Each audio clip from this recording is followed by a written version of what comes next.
Note, this episode was recorded September 5th, 2025.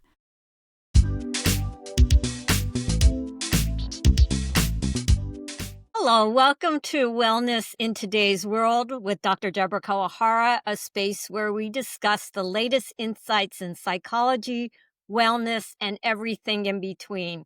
I'm Debra Kawahara, and I am pleased that you joined us today. I am just so thrilled that we have Dr. Tania Israel with us today. She's an award-winning author, performer, and public speaker. She is known for her books, Facing the Fracture, How to Navigate the Challenges of Living in a Divided Nation, and Beyond Your Bubble, How to Connect Across the Political Divide. She also is a TED Talk performer, including How to Win Political Argument, What Halibut Fajitas Taught Me About Bridging the Political Divide, and Bisexuality and Beyond. Dr. Israel is a professor emeritus of counseling psychology at the University of California, Santa Barbara, and a fellow of the American Psychological Association. Welcome so much, Dr. Israel. I'm going to call you Tanya because we've known each other for so long. And just to let everyone know, I am wearing my Ready to Be Strong friendship bracelet that I got from Tanya when I got the Facing the Fracture book from her. So here we are. I am so glad that you're here.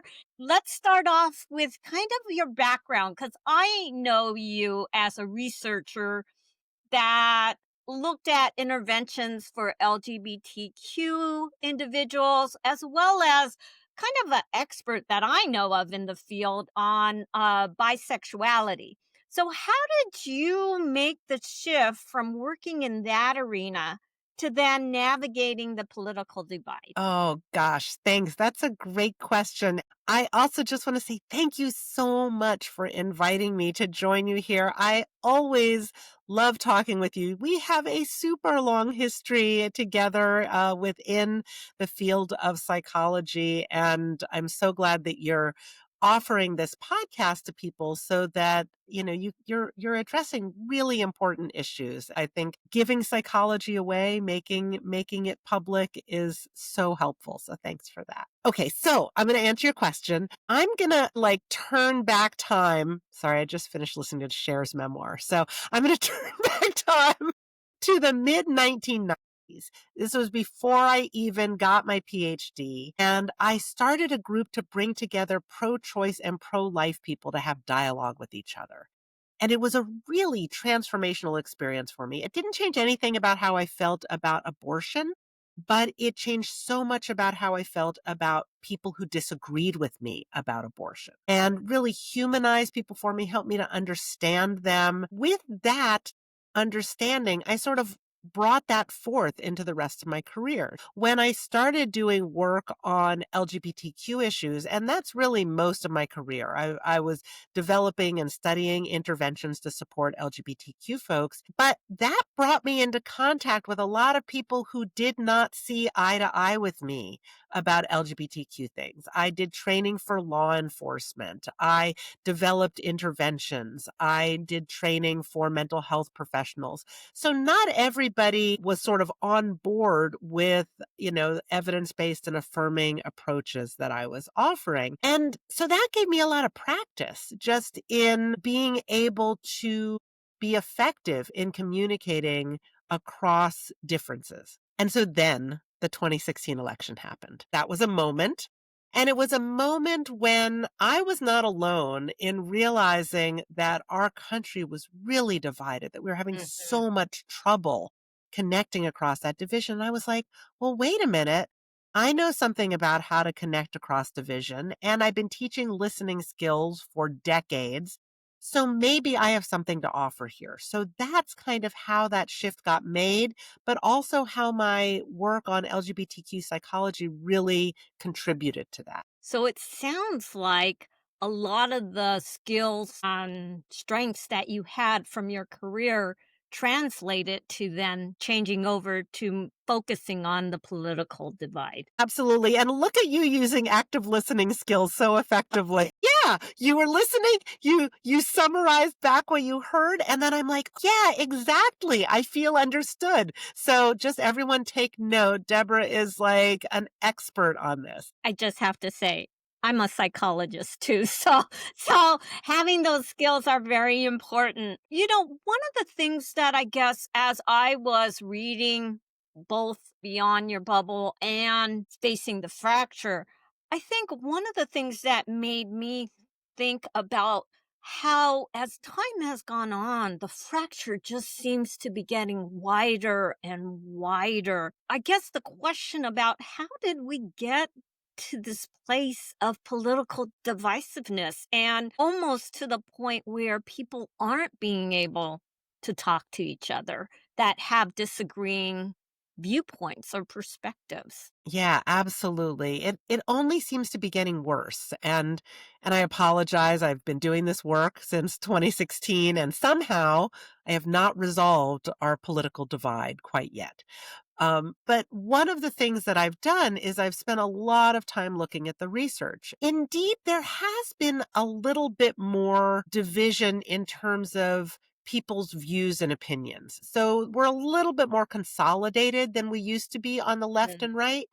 However, we are not nearly as divided as we think we are. So Mm-hmm. we perceive that things have gotten really, really extreme on both sides. Well, actually, most people think it's only gotten extreme on the other side and that they are completely moderate and reasonable. In reality, ideologically, we have only gotten a little bit farther apart. What has changed in the last 10 or 15 years has been a big ramp up in what we call affective polarization. Mm-hmm. Affective polarization is the mistrust and distancing that we feel between ourselves and people on the other side. And it's gotten to the point where people don't want to live near, work with, or even have a family member marry somebody who's in a different political party. So it's really that animosity and that mistrust that has increased considerably. And that's what we're feeling. It's not as much about people on the other side being farther apart in their views. It's really about how we're feeling about them. Because in terms of people's views, honestly, most people are in the middle. And that's not, of course, what we perceive because the media is only showing us people at either extreme. So we've got a really skewed perception at this point of who those other people are. And you talk about the media. What do you think are forces or influences that are fueling the political divide? Because I mean, you watch either side, and there's a news channel that you could watch that's gonna support your views, and then they're just fueling why the other side is unreasonable. Or what do you think are those forces and influences? When I was a child, which was a million years ago, um, we had like when you're watching the news on TV, well, first you'd watch all the other things that were on TV. You know, there was All My Children in the afternoon, there was Cheers on, in the evening. But then there was the evening news. There was like evening news, and then there would sometimes be, later in the evening that, that came about that we would have news then. But there wasn't news all the time. Mhm. And that really shifted with cable news that we got these news channels. And it's like, oh, this is fantastic. Everybody's going to be so much better informed because we have news accessible to us all the time. But it turns out that if you have a channel where you're showing news every minute of the day, if you want to keep people's attention, you've got to really make it something extraordinary and emotionally activating. Everything's got to be a crisis. Otherwise, people will not tune in all the time. And so they're tapping it into, we're psychologists, we understand this. They're tapping into human psychology because it's not just what they're showing us, it's what we are drawn to. Mhm. And so it's what we're going to click on. And that is the emotionally activating content that's not only saying there's something really important going on, but it's saying the people on the other side are dangerous, they are extreme, and you've got to be really worried about them. and that they are wrong and you are right. This is what our channels keep telling us. That's why we keep tuning in. We love hearing that. And so that's where the news media, it's what they're feeding us, but it's what we are gobbling up and asking for more. What it really makes me think about is just when there's like disasters or some kind of catastrophe, and we know that people will get hooked in to just wanting to constantly get information about it. But as we have learned over time, needing to compartmentalize for your own like health and well being. Otherwise, it could consume you and actually put you not in a good place. And that's what I hear you kind of saying is that we start taking this stuff in and it feels so good because what it made me actually think about too is you need to save this country. These other people are trying to do something very bad, and so you need to be out there kind of countering this behavior. Yeah. That is the part where being kind of a consumer of media seems to be really important, and to know that you're being fed this information. So Yeah. I know this newer book, Facing the Fracture, it is about, took it as you really wanting to focus on how it impacts us internally and emotionally, our well being. So Yeah. I wanted to kind of have you talk a little bit more about that piece of it, because that seemed, I know Beyond the Bubble was about how do you navigate the discussions, but then you realize that there were still people that were in distress or angst about the political divisiveness. So tell Mhm. me a little bit more about what you learned and what you found as you were writing this book. Absolutely. Now we'll go back to 2016. I had this big realization. I was like, maybe there's something that I can do to help. So I started creating resources. The first of which was very simply the flow chart that will resolve all political conflict in our country. I was like, this is simple. Like, we just need to be more intentional about what we're doing when we're talking to other people. And if we want to engage, how do we do that effectively? So I literally made a flow chart. Spoiler alert, it has not actually resolved all political conflict in our country, but I think that's just a distribution issue. So I just want everyone to go to my website. You can download it for free and just send it to everybody you know, and then we're going to be just fine. So what I realized is I'm telling people to do these things in terms of how they talk to people, in terms of managing their emotions, but maybe people don't know how to do them. So I was like, great, I'll make a workshop where I will train people to do these things. I will train people in the skills of listening and the skills of emotion regulation. And so I did that, and still not quite enough. And more people wanted it. So I was like, all right, then I guess I'll write a book. So I wrote a book. This is my first book that I've written. And it was about how to have dialogue. It's very specifically like, here's exactly what you do. Here are examples of what that looks like. And, it's a guidebook about Mhm. how to have these conversations. And some people were like, this is great. This is super helpful. This is exactly what I need. And then there were those people who said, okay, Tanya, it's really nice you wrote this book about how to have dialogue, but I don't want to talk to those people. But I'm still kind of losing my mind. So what do you got for me? And that's when I realized navigating polarization is not just about how we talk to people who have different views. It's about how we are interpreting and how we are understanding those other people, how we're viewing them, how we're viewing polarization. And then what do we need to do to sort of have a correct view of who those people Mhm. are and who they are in relation to us? And then how do we develop some resilience and some open mindedness and open heartedness to be able to move forward in this world? Like, whether or not we're actually having those conversations with other people, people can be sitting at home by themselves, listening to the radio and stressing out.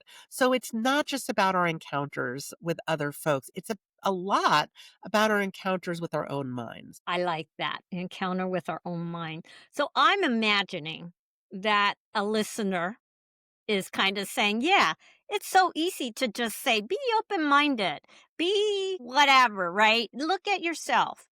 But I guess practically, what would be tools to be able to listen effectively and not allow your emotions to kind of overcome and just say, this person's just ignorant or whatever? So I guess, what would you say are some tools or strategies that somebody could use so that their emotions don't blind them to trying to hear what that other person's position is? The first book that I wrote was about how to have dialogue. I address dialogue in Facing the Fracture also. It's in chapter 8. Because what I realized was I was starting at the wrong place for most people. And when I say, opening our minds and hearts, people are like, I don't want to open my heart to those people on the other side. What are you, nuts? So I realized, oh my gosh, that we got to start at an earlier steps. Part of the book is all about just turning down the volume on that Mm, polarization, the input that we're getting that divides us. Some of that is about how we interact with the news. If you are home having the news on all the time in the background, oh, that's not good for us. And it turns out it doesn't even make us better informed. You're hearing the same thing over and over, or you're hearing all the commentary that again is telling you that these other people are evil and that you're totally right about everything. And that's not actually helping us to be in a better place in terms of our own mental health, let alone in terms of preparation to engage with others. One of the things to do is to limit our use of media. And I think some of that is not just about, telling ourselves, oh, I need to be more open-minded or, all of this. I think we need some behavioral guardrails on ourselves. And so the first thing that I do is if there's some news that I want to know, something's going on in the world, I want to know about it. I think, okay, what do I want to know? What source or sources do I want to go to for information? And how long do I want to spend getting that information? And sometimes I'll even set a timer. I'm like, okay, I'm going to spend 10 minutes learning about this, and I can learn a lot in 10 minutes. And I have sources that I go to. I mean, I listen to NPR every day, and so that's my primary source of information. But I recognize that even if everything that they say is accurate, they're only giving me a small slice. And so I will often go to a website called allsides.com, which mm. will show how a particular issue is being covered by multiple media sources across a political spectrum.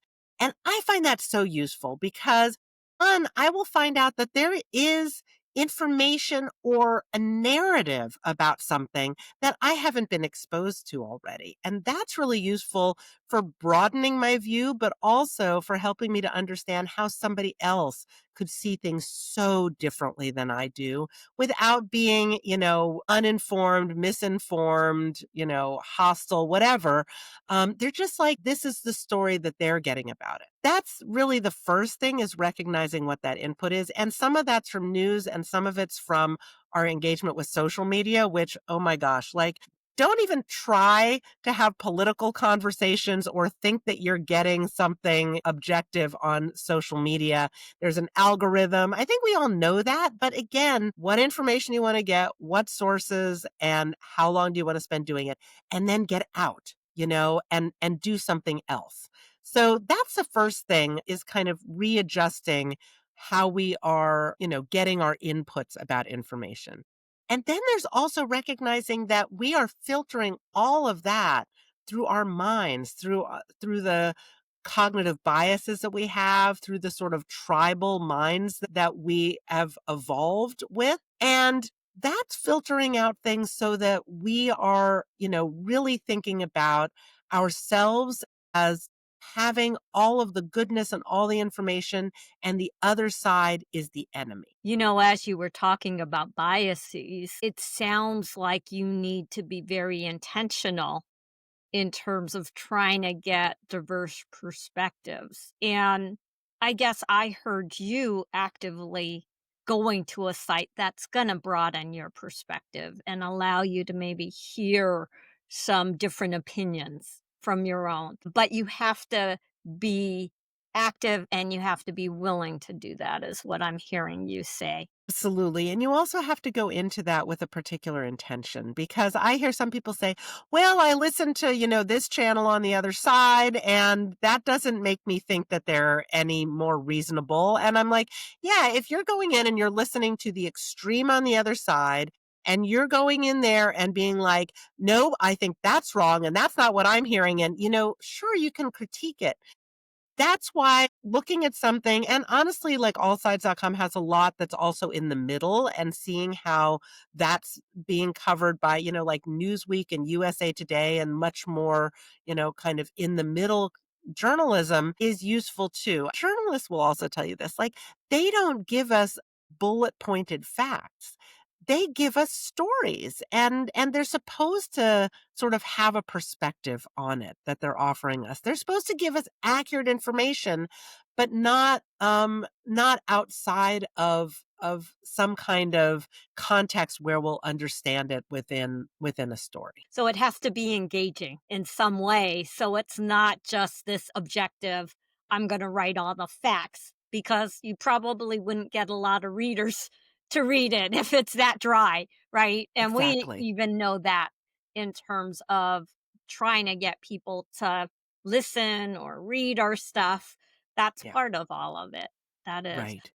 As I think about it, again, it seems like you're talking about being able to be in a place where you're calm, where you're open, and what we call as grounded, so that you are able to then be able to hear the other's perspective. Oftentimes we call it perspective taking or empathy, Mhm. right? Mhm. I guess if you were new to this, what would you say would be a good way of learning how to take perspective, other Mhm. people's perspective? So I think the first thing is you have to want it.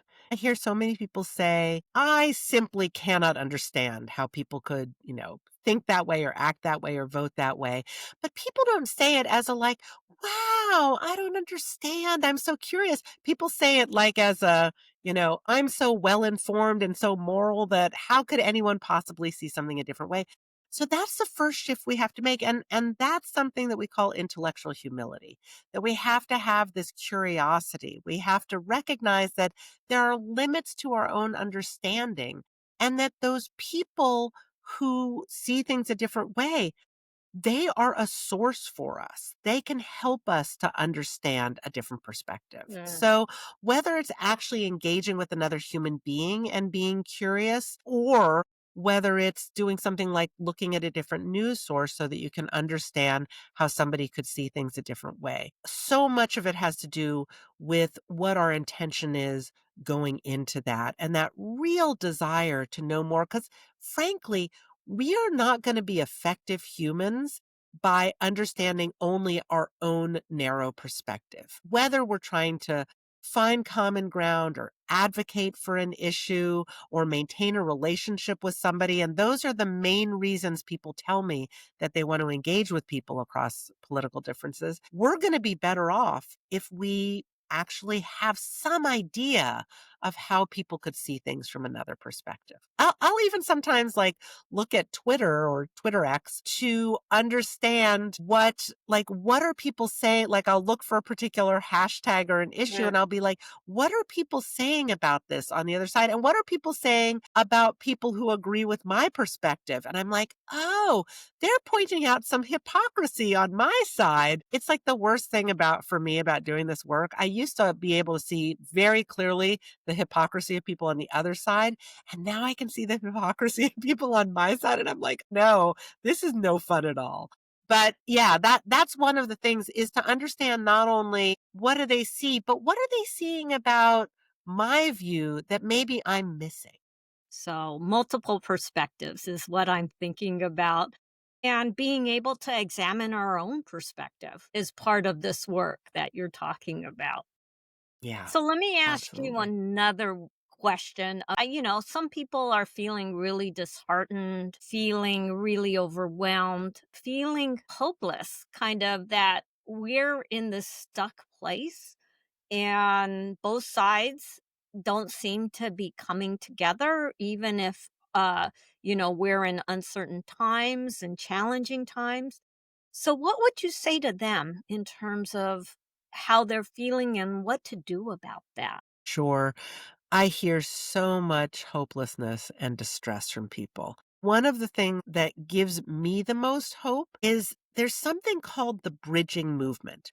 There are over 500 organizations who are working on bridging divides and strengthening our democracy. Most people don't know anything about this because the news is not giving it nearly enough attention. But this is what gives me hope because not only are these organizations doing things, but people are engaging with them. Even people are like, well, elected officials aren't doing anything. No, the Problem Solvers Caucus in Congress is actually a bipartisan group that's working together on issues. The National Governors Association has been doing the Disagree Better campaign. There's so much going on at all of these different levels, but mostly the news is covering the divisiveness. So you have to tune in to what's going on that's good here. And I'm just going to give your listeners if you're going to do one thing, go to the Listen First Project and sign their Listen First pledge. All it means is that you are going to get an email every week on Listen First Friday that's going to tell you about something good that's going on in the bridging movement. That is the most hopeful thing for me. There are things like, for example, there's this group called Raft for America. They have been taking Democrats and Republicans out on whitewater rafting trips together. It sounds Team so building. dangerous. Yeah, right. But that's exactly what it is. If you are relying on another person and you're interacting with other three-dimensional human beings, you actually realize that they are people and that they are not the narrow two-dimensional stereotypes that you have in your mind. That's just one example, but there's so many things that people are doing from interfaith perspectives, from leadership building perspectives, from community engagement, having meals together, having conversations with each other. There's so many things happening. And that is what gives me hope because there's Mm, really a movement going on. There's also things like over half of Americans have changed their how they're using their phones and social mm, media in response to recognizing these problems that are going on, and we're actually making changes. I mean, some young people are switching from smartphones to those old flip phones that we used to use because they're like, I can't stop myself from scrolling, so I need to change what I'm doing so that I recognize it doesn't have a positive impact on me. So I'm like, people are actually doing things that are better for our own mental health and mhm. better for our collective well-being and our democracy. And so tuning in to that good news about what's going on is so important. Yeah, as you were talking, it made me think about connection and relationship and seeing each other as humans, like not these objectified things that have these awful and evil opinions. And when we're able to do that, then it is more possible to hear the other person. Yes, that's summarizing it all perfectly. That we've got to get ourselves into a state where we're calm and where we're curious. You were asking before about what can people do? There's some very simple things that we can do just with deep breathing, Mm, that when we find ourselves getting activated, and often that's either by the way we're thinking somebody is or the way that they're interacting with us. Like sometimes we're going to interact with people who are going to be really riled up. One of the things that, we're going to react to that person as if they are a threat. And so our nervous system's going to get kicked up and our adrenaline's going to flow and we're going to get into fight, flight, or freeze mode. People tell me a lot of times, that they feel unsafe. And I'm like, oh my gosh, if you're unsafe, how do we get you out of a dangerous situation? And you're mhm, like, oh no, I'm not unsafe. I just feel unsafe. And I'm like, that's so good that you recognize that distinction. Because mhm, if we're unsafe, we should get out of danger. If we feel unsafe, but we're not unsafe, the best thing that we can do is learn to regulate our nervous system because that's going to help mhm. us to actually respond to the situation that we're in. And it's a good skill to have. So we can do that by taking slow, deep breaths. We can do that by, physically grounding ourselves by feeling the floor under our feet or the chair under our bodies. We can even like touch our own hand to bring ourselves back into our physical body. Those kinds of things help us to be calm. And then, I talked about the curiosity. If we have those two things, we're in the best state to be able to face those challenges. Wonderful. You've given some tools and strategies. So I want to actually ask you some questions about yourself because I'm sure the listeners are kind of curious about it. Working in this area has to be, at times hard or difficult. And so, how do you remain grounded and optimistic, even though at times I'm sure it's contentious and conflictual and things like that. So, how do you do that for yourself? As I was writing the book, I was like, and I would be looking at the research and I'm like, I'm not doing this stuff. I need to do this stuff.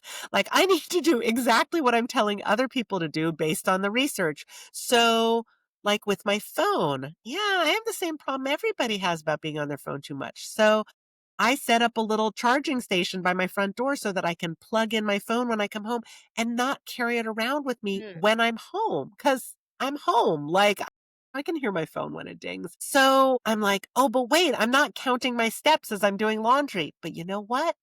I'm still doing the steps. And I've realized that there are things like counting steps that get me more focused on my phone. So I'm trying to keep myself off of Mm. those kinds of things that force me to be on my phone more. I'm actually implementing the things that I recommend. And it turns out that that's very helpful. I've made my hot tub a no phone zone. I make sure that I am not so attached to that. So that's one thing is just some of those behavioral things that help me to be in a calmer state. I practice Buddhism, and so I have Mhm. meditation practices that I do, and I find that incredibly helpful. I always recommend that if people have some kind of spiritual or faith-based practice, using that can be a really effective grounding mechanism. Mm. Pema Chodron is a Buddhist teacher who I just Yes. love. I Yes. cite her in the book and some of the work that she does on heart opening practices. So I really think that her work and her resources are so beneficial for anybody. You don't have to have a particular belief system. She's really accessible. So, as we get to our last question, I'd like to end with what do you think the key takeaways that you want listeners to have as we end today? I think that the most important thing is that the kinds of things that I'm recommending are important not just in the face of political division, but are going to be helpful for our own mental and relational well being no matter what. When we actually control the input of what we're getting with news and how we're interacting with social media, when we develop those resilient skills of being able to manage our own emotional state, when we are curious and compassionate, and when we have the skills to be able to engage with other people, those are going to help us in our whole lives. And if this moment of division is what brings people's attention to that and motivates people to work on that, then I think that is really helpful in just making for a better society in general. Such gems that we got from you today. Thank you for joining us today. I really am appreciative of all that you're doing to help, I think, navigate the political divisiveness that we're dealing with today. So, thank you so much for joining us. And for our listeners, please remember wellness is a journey, not a destination. Take care, and we'll see you next time.